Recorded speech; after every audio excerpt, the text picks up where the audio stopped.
Today's episode of How It's Made: Babies, Stirling engines, shake weights, and magnets. First, a child laborer loads a clean extrusion plate into the 3D printer.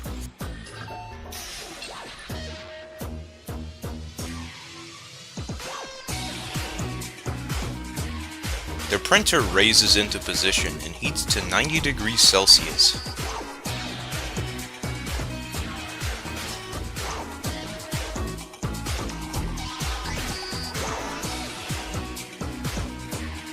After the printer finishes printing, the laborer takes the parts of the plates and loads them into a mild acid bath. The white material, known as film material, is melted away by the acid.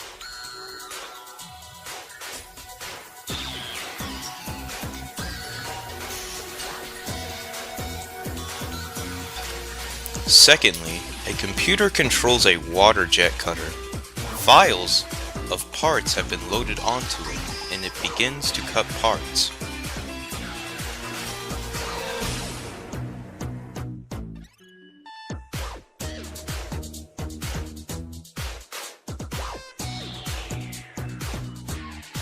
Finally, the 3D files are loaded onto a CNC machine, and it cuts the piston out of aluminum.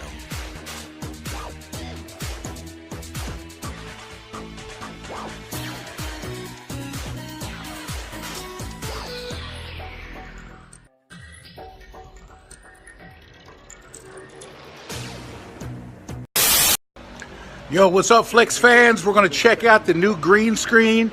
It's awesome. I think you're gonna love it. What?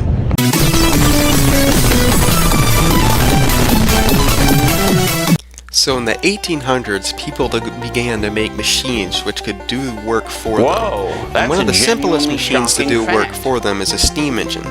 Now a steam engine will burn coal, and you will use the burning coal to boil water.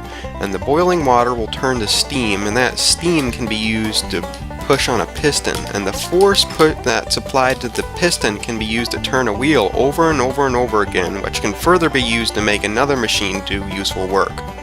Now there are a few problems to a steam engine.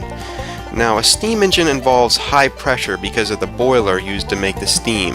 Now especially back in the day when metals were of not particularly high quality, there would be a lot of explosions. Furthermore, steam can sometimes be an unideal working fluid because if you can't get it up to high enough temperatures, then it will attempt to condense in the cylinder, and that will lead to problems. So, another design came up, the Stirling engine.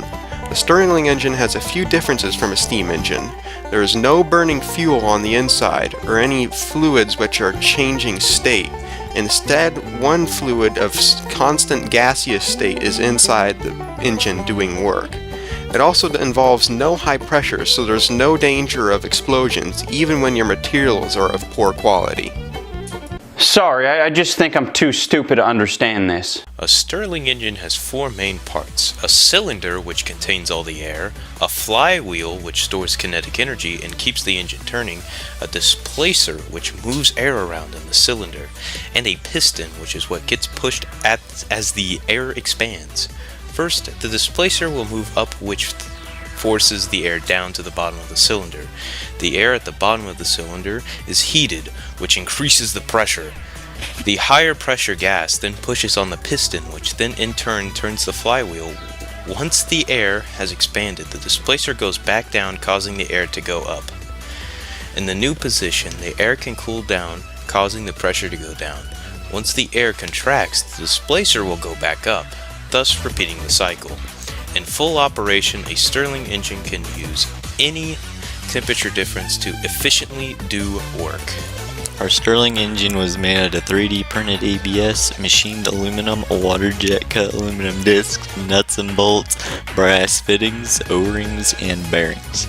The ABS parts were treated in an acetone vapor tint in order to make them airtight, and the aluminum discs were used to fabricate the flywheel and the top and bottom sections of the cylinder walls, displacer, and connecting rods were made out of the ABS. The power piston was machined aluminum.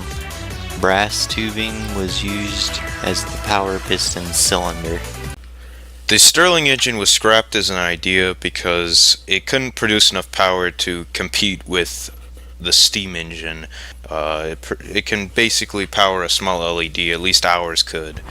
If you were to size this up, and if you got like a couple hundred of these, That's quite maybe big. you could power like an Xbox or something. Impressive. But then again, it would take a lot of gamer power in order to, accomplish this goal.